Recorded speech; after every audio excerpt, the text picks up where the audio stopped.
여러분, 성경은 쉽습니다. 성경은 쉽기 때문에 자세히 읽으면 이해가 됩니다. 자세히 읽으실 때 아는 것 중심으로 읽으시고 모르는 것이 있으면 넘어가십시오. 무엇보다 하나님의 은혜를 중심으로 성경을 읽으시기 바랍니다. 안녕하세요. 오늘은 에베소서 4장 17절에서 19절 말씀을 함께 생각해 보고자 합니다. 17절에 보니까 그러므로 하면 앞에 있는 내용들을 생각을 해야 되겠죠. 그래서 일단은 내가 이것을 말하며 주 안에서 뭔가를 말하고 있습니다. 뭔가를 증언하고 있죠. 확실하게 뭔가를 얘기를 하려고 합니다. 이제부터 너희는 이방인, 이제부터죠. 그럼 과거와는 좀 다른 새로운 뭔가를 시작해야 된다는 걸 얘기합니다. 너희는 이방인이 그 마음에 허망한 것으로 같이 이방인이 그 마음에 허망한 것으로 행한같이 행하지 말라. 그러니까 이방인 같이 행하지 말라라는 것이죠. 이제 그들의 특징은 그 마음에 허망한 것으로 행한다는 것이죠. 그래서 그러므로 뭔가 큰 변화가 일어났습니다. 이제부터는 이제 이방인과 같이 행하지 말라. 과거에는 그렇게 살았다는 것을 생각하게 해줍니다. 18절에 보니까 그들의 총명이 어두워지고, 그들은 누굽니까? 이방인이겠죠. 그들의 총명이 어두워지고 있다는 것은 이제 굉장히 어리석어지고 뭔가 분간을 못한다는 그런 이야기로 지금 파악할 수 있을 겁니다. 총명이 어두워졌습니다. 그리고 그들 가운데 있는 무지함, 그들에게 이제 무지함이 있습니다. 그들의 마음이 굳어졌습니다.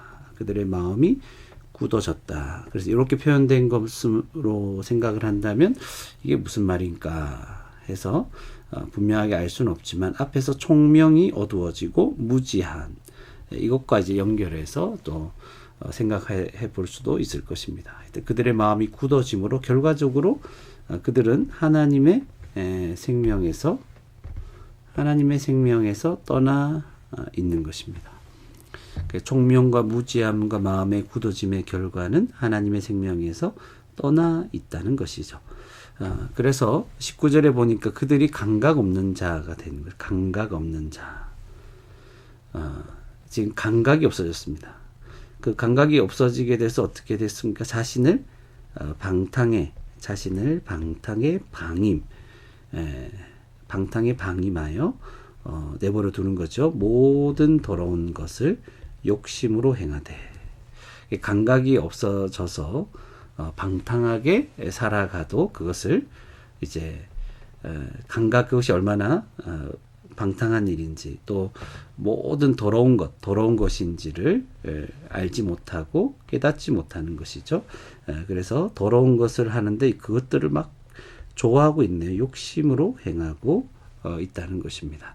이것이 과거에 이방인들이 살아가는, 하나님을 알지 못하는 자들이 살아가는 삶의 방식이다.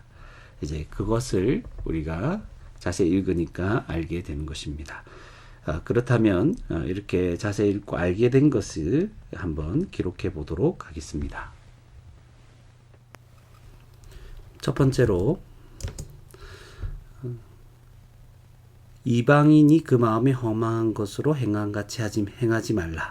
이렇게 바울 사도가 에베소 교회 성도들에게 말하고 있습니다. 이것은 오늘날의 이제 교회 성도들에게 하는 말이죠. 그래서 바로 그렇게 고쳐보면 교회는 무엇을 하지 말아야 됩니까? 교회는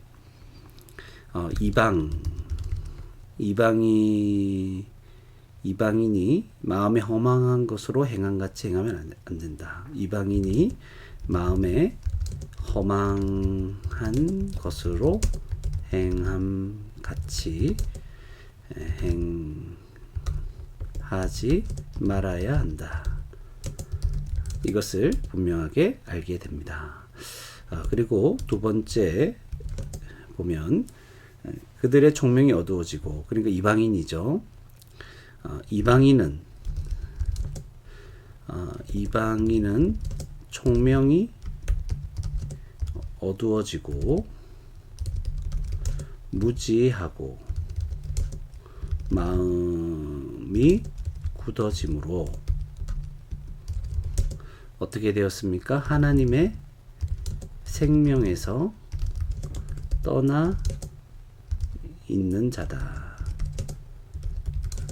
이것을 또 알게 됩니다. 그들의 상태가 이제 무지함이죠. 잘 모르고 있는 상태인데 결국 하나님의 생명에서 떠나 있죠. 그리고 그래서 그들은 19절에 보니까 그들은 감각 없는 자다. 이렇게 짧게 적어도 되겠지만 또 연결해서 한다면 이방인은요, 하나님 모르는 자들, 이방인은 믿지 않는 자들이다. 이렇게 해도 되겠죠. 이방인은 감각 없는 자가 되어 자신을